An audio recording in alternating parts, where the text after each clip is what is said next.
You're listening to the North Carolina Food and Beverage Podcast, coming to you from the Kitchen Studios, located high atop the historic Raleigh building, located in the heart of downtown Raleigh.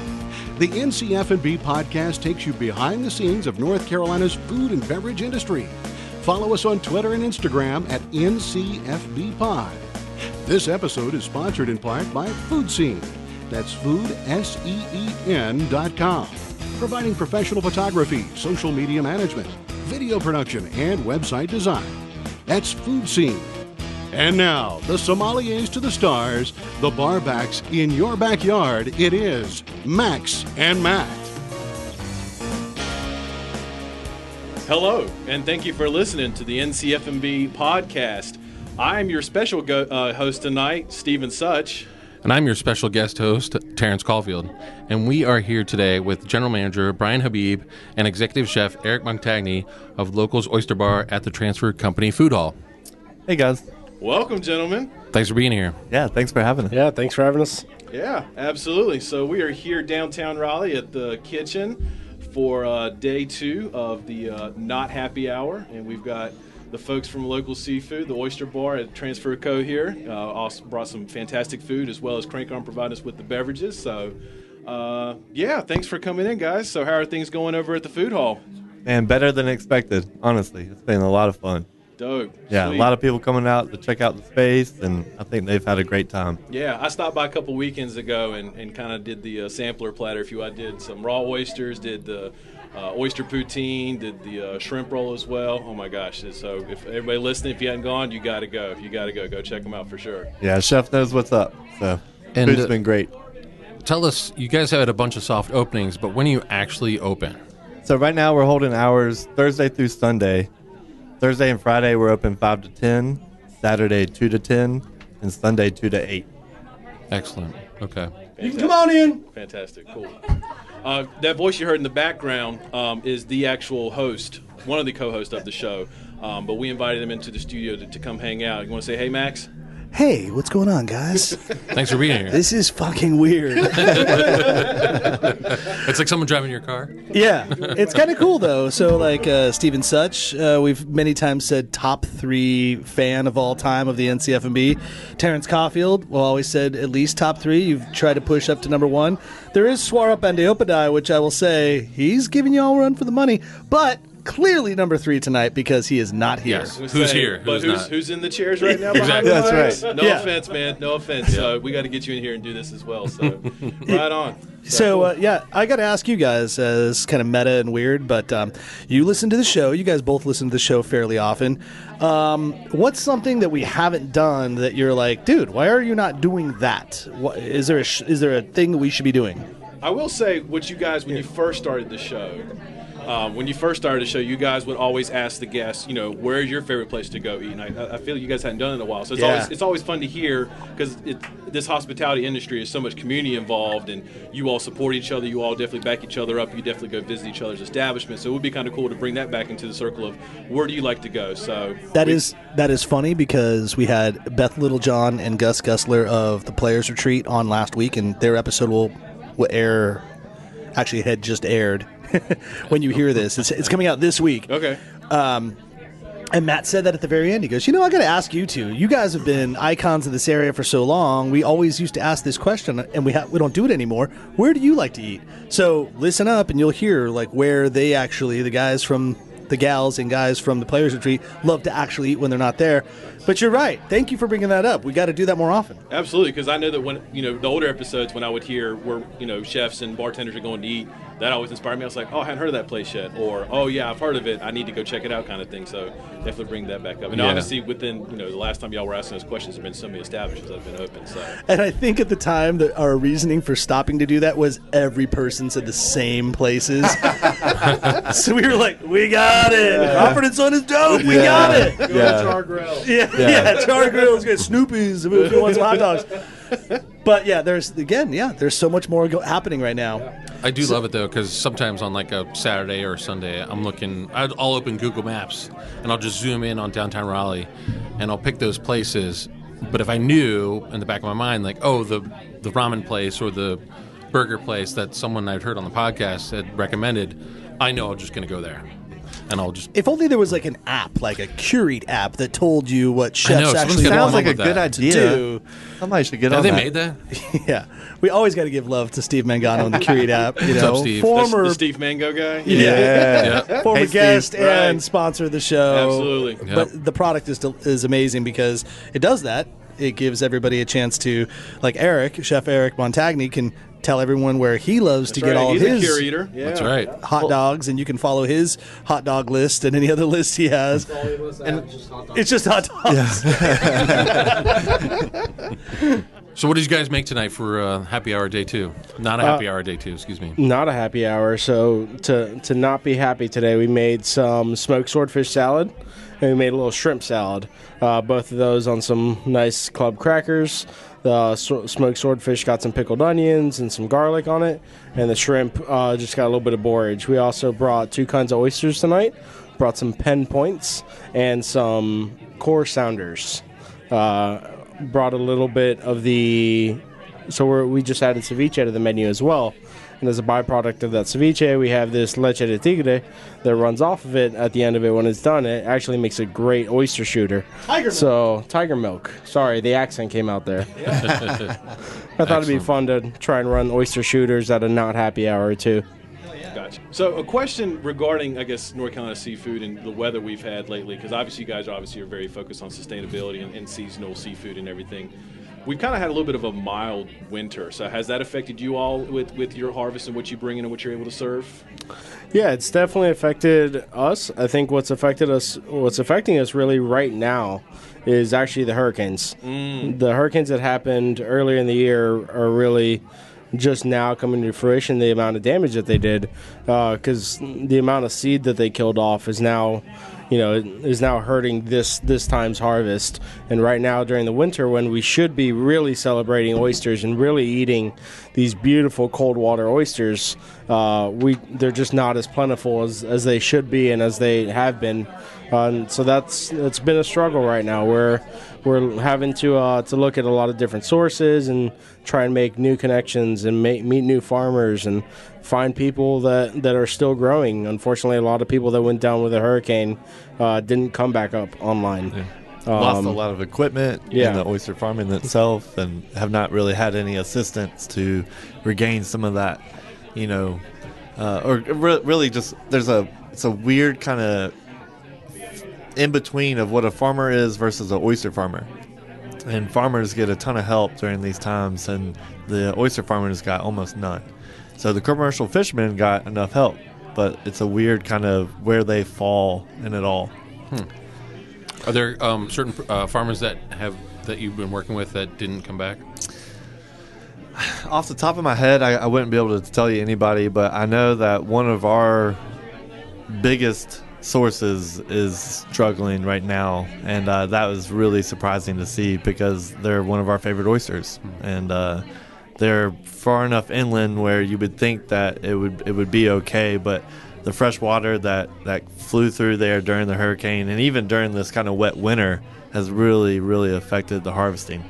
Yeah, the amount of that's another good point. Is the amount of rain and just weather that we've been getting has increased the amount of closures that they've had, and so they, if we get 2 inches of rain in a 24-hour period, they have to close that body of water for 3 days. And so now these farmers that were struggling even to get any product out can finally get something out, and they're getting smacked with a closure. So it's tough right now, which is why we've been really focusing on only bringing in 1 or 2 different brands of oysters. Eventually, we really want to grow that to be, anywhere between 6 to 9 different brands of oysters and really show the variety that North Carolina has to offer. Yeah, we work with about 25 to 26 different farmers right now. So, even in that, with that many farmers, we're still having some issues bringing in fresh oysters from North Carolina. Yep. How has your other products that you sell been affected by the hurricane? Other seafood types?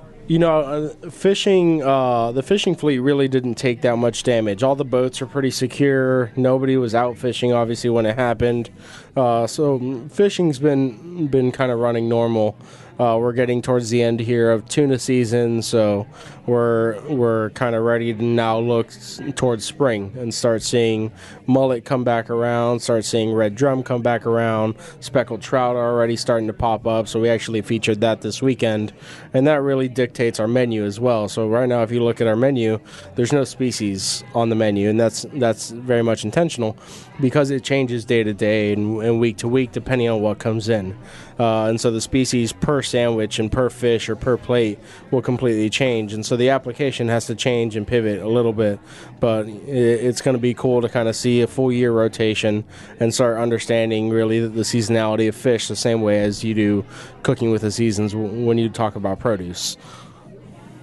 So besides what's going on with the weather and affecting what you all are able to bring into the restaurant, what are some other challenges you all have faced over the past couple of weeks since you've done your soft opening, if you will? Things you did foresee, things you didn't foresee, maybe? Or do we have no time for that? How's staffing been going? If anybody is interested in working in the food and beverage industry, we are most definitely hiring. Do you need a couple shifts? I can offer. Yeah, It's like, not you. yeah, we're staffing's challenging. We've been very, very lucky that the community's really received us with open arms and shown up in force. And it's been really awesome to see that. But with that comes, other issues, and we gotta staff up, and we have a certain standard of expectations and quality and service that we expect out of ourselves, and we want to make sure that the community gets that every time they come in, and that realistically there are no excuses to not get that. Not having staff isn't an excuse. But one thing that we do have on our side is a really incredible team. And so without question, everybody works day and night to make sure it happens. So it's pretty awesome.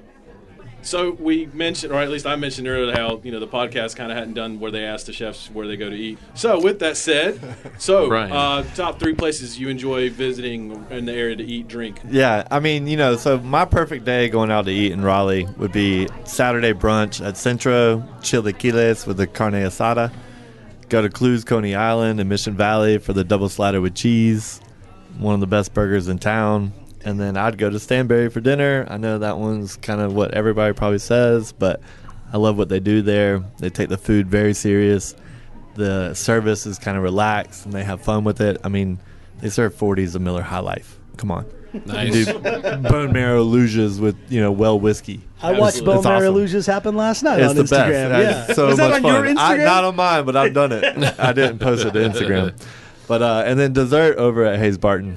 Nice. Come on, slice of cake. What about you, Chef? How about you, Chef? Yeah. I think I'd start out with a ham and cheese croissant at Bolted Bread, because that's just like a guilty pleasure. And then I'd probably go to Capital Club 16 for lunch, maybe hit up Jay Betsky's for an absurd amount of pierogies later on in the day. I'd probably want to end the night actually eating some oysters at St. Rock. Nice. Nice. Yeah. Very good. Awesome. But is there somewhere you're going to wake up and you're going to drive 20 miles for in any direction? I would still drive out to Aden, North Carolina, and go eat at Skylight and still ask for a corner piece of cornbread. Don't expect to get any ribs because I don't care how early you get there, you're not early enough. Right. Try and go on a Friday or Saturday and maybe get some chicken.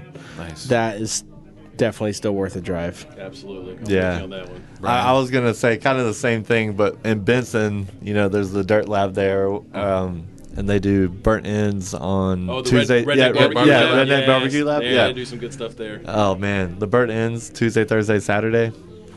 And he just started offering a beef pastrami. Have you seen that? He just started offering that too. Ooh. Yeah. We got to get that guy on the show. Yeah, There let's you go. Jerry Let's- Stevenson. Yep. Get him on the show for Hook sure. it up, dude. You got to be, now you're on BBQ the Lab, show. if you're listening. I'll see what I can do. Come My on the Johnston show. County roots. Yeah, I can holler. I mean, Joe. is that like two North Carolinians talking about barbecue? I mean, come on. Like, Anybody will drive for it, but it's legit. Yeah. Both places. Normally it's a Los Angelino and a New Yorker talking about where you're supposed to eat in North Carolina. Who would make a show with this concept? Yeah, if I try real hard, I can make a one-syllable word last about 3 syllables with the southern accent. So I got it in me. Keep serving me crank arms. There you go. That's right. Awesome. So Eric Montagne, it's Max again, hijacking this show. There is something that's been crazy happening on the NC F&B, and it has nothing to do with the interviews we had. It has everything to do with the next generation. I know where this is going. 3 times, fool. 3 times we have had a guest of the show have their episode release on a Thursday, which we always release on a Thursday. But the Wednesday before, that guest or that guest's wife had a baby. Oh, yeah.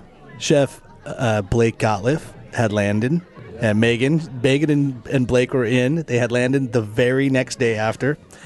Thomas Card, Chef Thomas Card over at the 21C Hotel, Counting House. And then just last week, Chris Powers of Trophy Brewing Company, his wife had a baby. So when you were on the episode with me a couple weeks ago, talking with Lynn, everybody, we were talking. I alluded to, you got to get all your shit done before you start having babies. And I talked about your beautiful wife, Rush, who had worked with us at Standard Foods. She's a great woman. Apparently, there's another baby happening. Is that correct? That is correct. We're expecting a little girl, middle of June. Congratulations.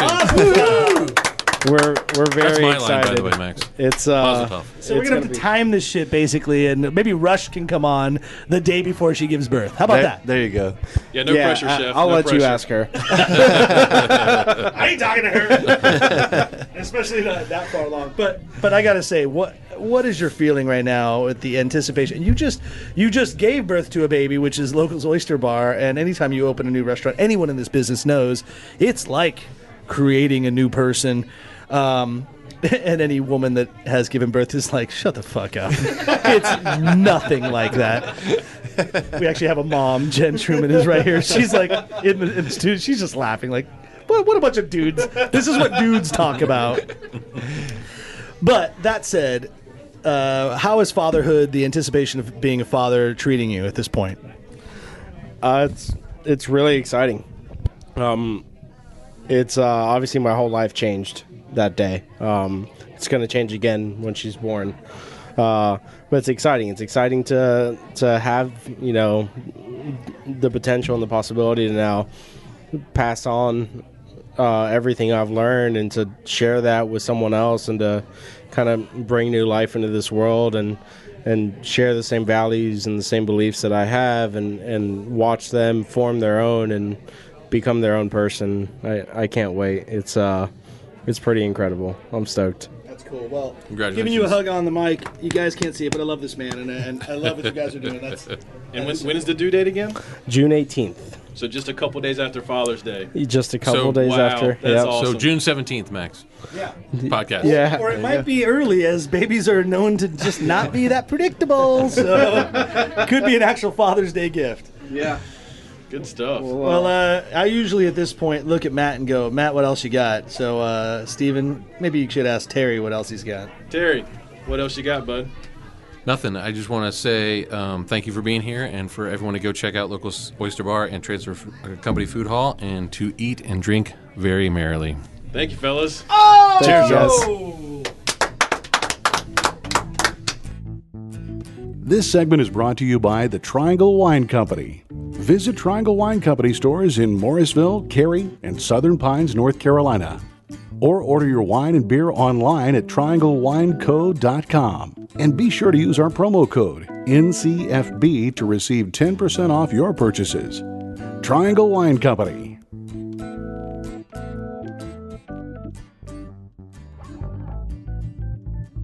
We'll pause for a moment to talk to our restaurant people. That's right, managers, servers, bartenders, barbacks, line cooks, chefs, anyone that's touching the POS system. I gotta ask you, do you like this system your restaurant is using right now? Is it efficient? Is it easy to use? Is it intuitive? Well, I have a system that is really cool. It's called Cake by Cisco. Cake by Cisco is a point-of-sale system that integrates guest manager systems, online ordering, and of course, the point-of-sale terminal. With affordable hardware, 24/7 customer support, and transparent pricing, it's really a simple and smart way to go. Fun fact, did you know that integrating Cake's POS and guest manager products have proven to increase table turns by 6%? That's a projected revenue by up to $14,000 in a single year. Look at all these stats that I have. I know things. Well, give them a call. They'll tell you things as well, and you will be satisfied. Their number is 855-696-CAKE. Or head over to trycake.com. Or click the link in our show notes. And don't forget to let them know that the gents from the North Carolina Food and Beverage Podcast referred you. Cake by Cisco. Well, hello, and thank you for listening to the North Carolina Food and Beverage Podcast. I am your host, Max Trujillo. To my left is my lovely bride, Felicia Trujillo. It's day 2 of This Is Not a Happy Hour series at the Kitchen Raleigh. And if you were listening earlier, you'd know that on Monday we had Snobby McFarland, Chef Bobby McFarland, and Matthew Bettinger of Sidebar making delicious drinks and delicious food. And about 50 or 60 people just showed up from the hours of 4 to 7. Well, it's Tuesday, and we're just getting it started right now, and we have a room full of teachers. Woo! Super boring educators. No. But what makes them actually interesting, I'm kidding, teachers are great. They're amazing. Thank you. This is the baking, culinary, and hospitality departments of Wake Tech. Hello, everyone. Hello. Hello. Now, because there's a lot of you, let's just go real quick. Let's start with the queen over here, as she self-proclaimed. Please introduce yourself and what you do.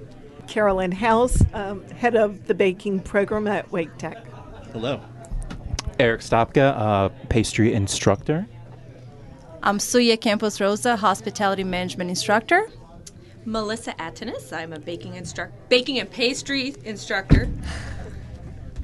And I'm Heather Therian, and I'm also a baking and pastry instructor. Well, hello. So why did you not bring any cookies tonight? What's going on? We're so disappointed. We bring them everywhere. Well, just to make it clear, I don't bake anything. So I brought my welcomeness from the hospitality. Your personality. That's a good hospitality person would bring. Well, thank you for bringing that. We didn't know it was BYOP, bring your own pastries. So, real fast, for anyone that doesn't live in the Triangle, they wouldn't know maybe what Wake Tech is, but Wake Tech is a school, a college. You can learn an amazing trade there. You can actually do something that's functional, as opposed to just going, I went to a liberal arts school, Dad. Hey, watch out.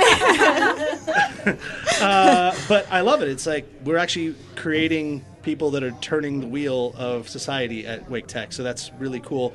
If I just signed up for next semester, what would be something I would learn in my first few weeks?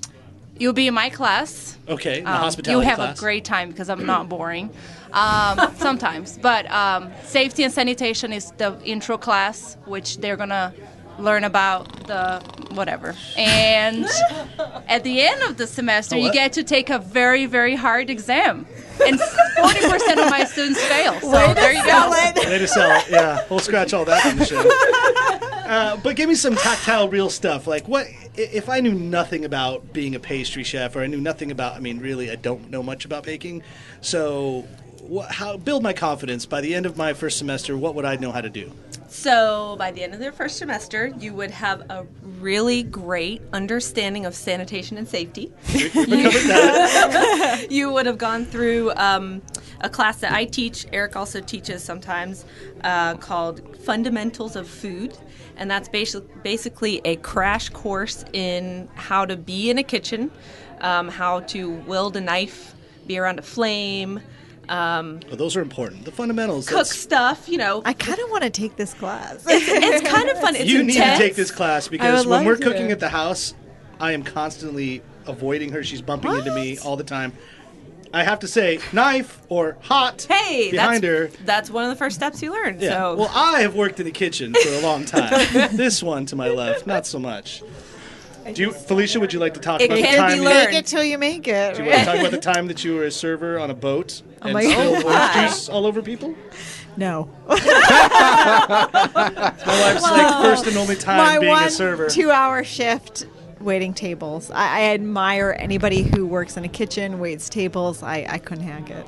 Were any of you working in restaurants or anything around here that we might know of? Actually worked at Standard Foods. Oh, you were at Standard Foods? Mm-hmm. I was the GM of Standard Foods, but it was probably after. Which iteration was it? Not the Scott Crawford era. It was the Eric Montagne era, and I it was there. Did we work together and not know each other?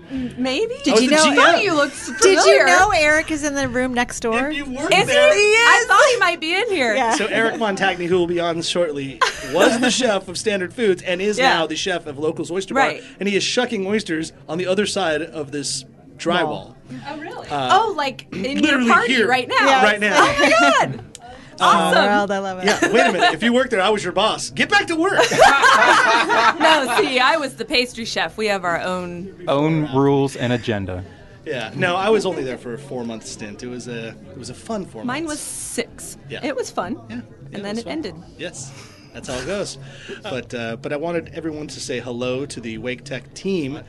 I will say, as an outsider, I've been a guest in the program eating the food and teaching some photography lessons, and it is wildly impressive what these students do, and students of all ages, really young people who are finding new careers in their life later, but their talents, it just blows me away. Every single one of them has a truly remarkable skill, which says a lot about their teachers. Well, thank you. Thank you all 5 of you for coming on in. Well, we'll get you some Crank Arm Brewing because they are helping us out today, and there are 3 delicious beers ready to go. So thank you so much, and without further ado, let's get to the bar.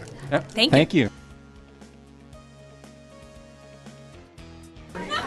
Okay, and we're back. Mr. Jacob Boehm sitting to the left of me. You're my guest co-host right now. What's up, Max? Thank you for coming to day 2, Tuesday night of This Is Not a Happy Hour at the Kitchen. Kathleen, we have never met up until like 2 minutes ago, but I was doing some research. You run Key City Spirits. Tell us what you do. It's a North Carolina only brand ambassadorship. So share the effort and cost that's involved with starting a brand in a distillery. And so we formed basically a coalition, and we represent only North Carolina distillers currently right now in our portfolio is 7, including 4 that is on your shelf out there. Give a shout out. Who are the ones on the board? So we have Lassiter Distilling, we have Fair Game Beverage, we have Cheddar's through 78 degrees. Cheddar's brand new. Met Aaron this week, and Absolutely. we have it on the wall. He's amazing. And we have Pinetop Distillery, who are in the room tonight with Gabe and Amanda. I'm the host over here. I announced the guests. But yeah, you gave it away. Yes, Sorry, Gabe I'm a and little Amanda. Guillois? Am I saying it right? I don't know. I'm saying it right. That sounds right. How would you say it? Guillois.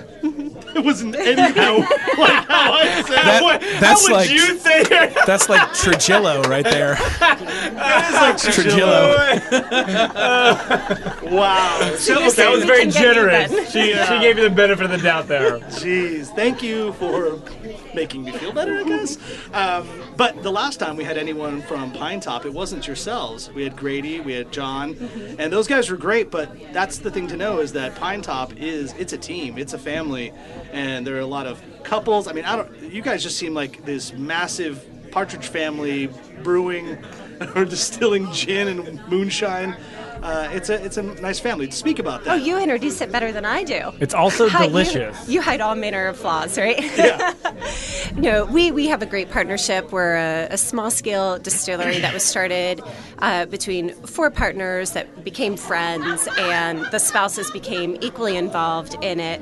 It's all men on deck, and because we are small-scale and we make everything from grain to glass, you need a lot of effort, you need a lot of hands, and it's brought out a lot of creativity and a lot of talent and a lot of learning. That's been fun. And that's the most important thing that I take from what Pinetop does. I'm actually wearing a Pinetop shirt as we're talking.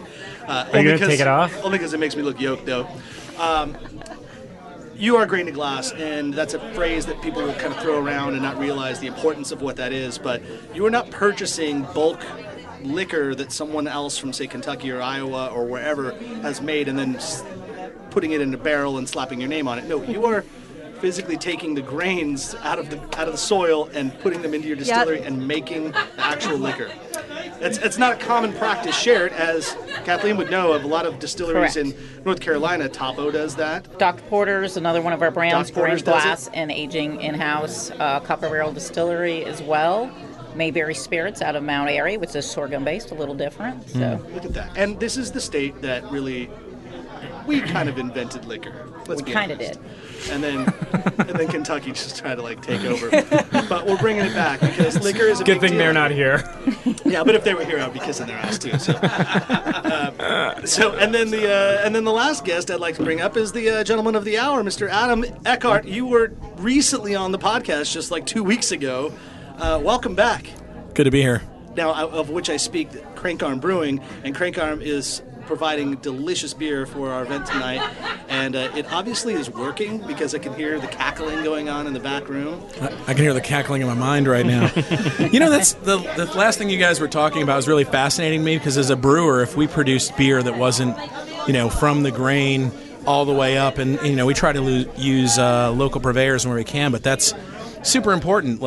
So what's the term in spirits? Is it neutral? A neutral grain spirit. Yeah, right. So and in wine they do the same thing. Winemakers will mass produce a bunch of wine, and it's almost like jug wine, if you will, and then they give it to somebody, and because that somebody ages it in a special barrel, and even maybe blends it and does some things. There is some artistry. I'm not going to totally denounce the whole spectrum, but they are starting with someone else's product. Well, it just sounds like a microwave meal to me, and that's just not what craft is about, So if you went to a chef's place and they were just literally just taking a Stouffer's lasagna and throwing in the thing, that's just not what you do in craft. So it's really awesome to hear that these folks are doing this.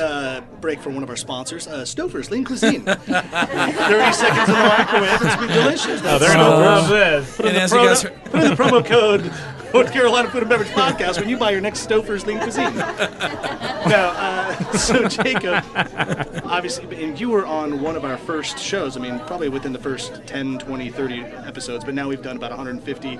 Since then, our relationship has grown. Congrats. But you have done so much. We worked with you at the banquet. We talked about it earlier. A 6-night crazy immersive dining theatrical experience. As I mentioned before to some guests that were here, nothing that you do is ever really replicated. You never really do the same thing twice. I think I asked you this when I interviewed you the first time, but how do you keep coming up with new creative endeavors? What is your inspiration to keep making Snap Peas so unique? A big part of it is being in the state of North Carolina, where there's so much new energy and products and other people doing cool stuff that, farmers are calling me. They've got cool stuff. Just in the last couple of weeks, Southwind Produce had harvested their first batch of pink radicchio, which I didn't even realize that radicchio came pink. But it's amazing, it's delicious, it's beautiful. That's ridiculous. And so that's inspiring. Then I'm going to say, all right, how can I feature that? What can I do with that? And the juices really flow. The other thing is the different awesome locations where we end up there's a lot of inspiration, to be had there. We were recently at St. Agnes, which is was the first and largest black hospital in the South. Now it's a 4-story crumbling ruins of a shell. Yeah. That's all that's left, and it's an amazing, stunning space. We came in, it was a ton of work. We had to bring in landscapers to clear out the space. We brought in lights, generators to light the whole thing up. But there's so much story there that there's so much inspiration there to You have to see play the with. pictures that came from there. Go to @SnapPeaUnderground and we actually just switched to Snappy NC. Shout out for Paul Tuorto, who just did a rebrand for us, but now we're Snappy NC. That's right. So @Snappy NC, check it out. I was blown away at the pictures that came from there because, in a way, it's like, how couldn't you do something amazing in that environment? So, very cool. I appreciate everybody coming in right now. Marco, sorry, you're like my Matt Damon. We just didn't have enough time. I need another Crank Arm beer is what I need. Yeah. Or whatever that was. Whatever that was with the syrup in it. That was so good. Yeah, we did a fun little thing. What kind of syrup was that? Turmeric, ginger, pineapple. And passion fruit. And passion fruit blended with the rickshaw rye at about a 2-to-1 ratio beer to syrup. Yeah, thank you to Matthew Bettinger, who made that concoction last night and left us all the goodies. So we're like, what can we do with this? Oh, let's throw in some beer. So it's kind of like a modern shanty or so. That's sort of how I roll. Yeah. I love mixing shit up. Well, Max, thanks for doing this. This is like the most fun to bring all these awesome people together and have a good time together. Heck yeah. So more of this as we continue. But cheers, y'all. Thank you. Thanks for listening to the NC F&B podcast. And if you've stuck with us this long, review us on iTunes, and remember, 5 stars are encouraged.